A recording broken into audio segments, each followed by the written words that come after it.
লোকসভা ভোটের আগে আবারও উত্তপ্ত দিনহাটা সীমান্ত গ্রাম শালমারা। তৃণমূলের বিরুদ্ধে এলাকায় সন্ত্রাসের অভিযোগ তুলল বিজেপি। প্রতিবাদে ছাটনোটা ফেলা এলাকায় পথ অবরোধে বিজেপি কর্মী সমর্থকরা। বিজেপির অভিযোগ, গতকাল গভীর রাতে বিজেপির দলীয় পতাকা খুলে দেয় তৃণমূল দুষ্কৃতীরা। যখন তৃণমূলের দুষ্কৃতীরা বিজেপির পতাকা খুলছিল, সেই সময় এক বিজেপি কর্মী তা দেখতে পায়।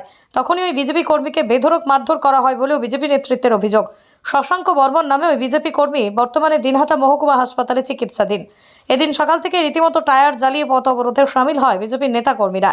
বিজেপির 6 নম্বর মণ্ডল সভাপতি তরণীকান্ত বর্মনের উপস্থিতিতে বিজেপি কর্মী সমর্থকরা সেখানে আন্দোলনে নামেন।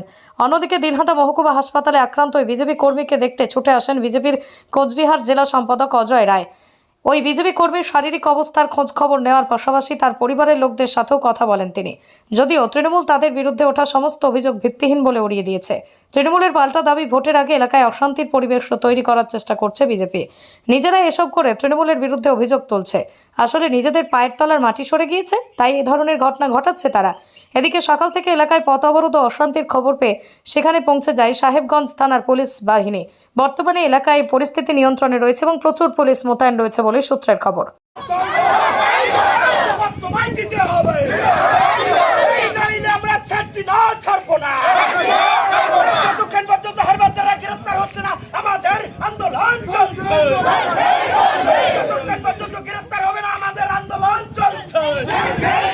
আপনার বাইক কেনার স্বপ্ন এবার হবে পূরণ, কারণ আমান হোন্ডা নিয়ে এসেছে একেবারে স্বল্প ডাউন পেমেন্টে বাইক বা স্কুটার কেনার সুবর্ণ সুযোগ। বিনা অ্যাকাউন্ট, লো সিভিল, ন্যূনতম ডকুমেন্টে আজই নিয়ে যান স্বপ্নের বাইক আপনার বাড়িতে। অতিরিক্ত ছাড় পেতে আজই যোগাযোগ করুন বামনহাট আমান হোন্ডা শোরুমে। শর্তাবলী প্রযোজ্য। যোগাযোগ করুন 9002805414।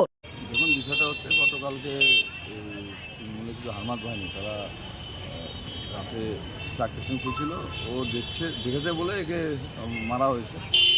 তো কথা হচ্ছে এবার মামলা করে আর ট্রাক স্টেশন খুলে ভারতীয় জনতা পার্টিকে আটকানো যাবে না। সেটা গতকালকে যে দিনাটায় যে ঐতিহাসিক জনসমাবেশ হয়েছে, সেই সমাবেশে দিনাটার মানুষ বুঝে দিয়েছেন যে আগামী দিনে যে 19 তারিখ আমাদের নরেন্দ্র মোদীর স্নেহধন্য ভারতীয় জনতা পার্টির প্রার্থী নিশীথ প্রামাণিককেই দিনাটার মানুষ ভোট দেবে। বলছি, কোথায় ঘটনাটা ঘটেছে? সালমান। কি নাম তার? নাম শশাঙ্ক। ওদের এখন ভোট করার একটাই রাস্তা আছে, মানুষের বাড়িতে যেতে পারছে না। নিশীথ প্রামাণিক 5 বছর এমপি ছিলেন, 5 বছর কারো বাড়িতে যান নেই। এইবার 5 বছর পরে ভোট চাইতে যাইতে লজ্জা পাচ্ছে, অথবা বাড়ির লোক জিজ্ঞেস করতেছে যে এতদিন কোথায় ছিলেন 5 বছর। স্বভাবতই ভোট প্রচারটা ওদের বন্ধ হয়ে গেছে মানুষের প্রশ্নে একের পর এক। এমপি ছিলেন 5 বছর, কোন কাজ করেছেন? কোনো কাজ করেননি, মানুষের পাশে দাঁড়াননি, যার ফলে যেতে পারছে না। এখন ওদের ভোট কৌশল শুরু হয়ে গেছে। কি, নিজেরা নিজেদের বাড়ি ভাঙছে, নিজেরা গণ্ডগোল করছে, মারামারি করছে, করে তৃণমূলের উপরে দায় চাপাচ্ছে।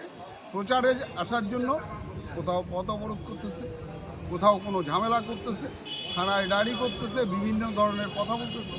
বিজেপির হাল খুব খারাপ। এটা কুচবিহার জেলার মানুষ বুঝে গেছেন যে নিশীথ প্রামাণিক আর কোনো মতেই জিতবে না। জেতাইতে গেলে অশান্তি করতে হবে, অশান্তি করার জন্যই পথ অবরোধ। আরও এটা বলি, কালকে শুভেন্দু অধিকারী নিশীথ প্রামাণিক মিটিংয়ে বলে গেছেন লক্ষ্মীর ভাণ্ডার 3 মাসের মধ্যে বন্ধ করবেন যদি ওরা ক্ষমতায় আসে। এরপরে ওরা সাবধান, বাড়িতে গেলে কিন্তু মহিলারা যদি লাঠি নিয়ে তাড়া করে, তৃণমূলের উপরে যেন দোষটা না দেয়। তার কারণ মহিলাদের লক্ষ্মীর ভাণ্ডারের মধ্য দিয়ে তাদের সম্মান মর্যাদা ফিরেছে, সেইখানে আঘাত দিয়েছে নিশীথ প্রামাণিক। একেবারে চোরটা শুভেন্দু অধিকারী, সুতরাং এক ডাকাত আর এক চোর। সুতরাং মহিলারা ভীষণ ক্ষিপ্ত, সাবধানে যাতায়াত করবেন, অন্তত মহিলাদের সামনে যাবেন না। এটা আমি নিশীথ প্রামাণিক এবং শুভেন্দু অধিকারীকে একেবারে নতমস্তকে একেবারে অনুরোধ করতেছি, যাবেন না। তার কারণ পরে বলবেন বিজেপির মহিলারা আমাদের উপরে ঝামেলা করছে।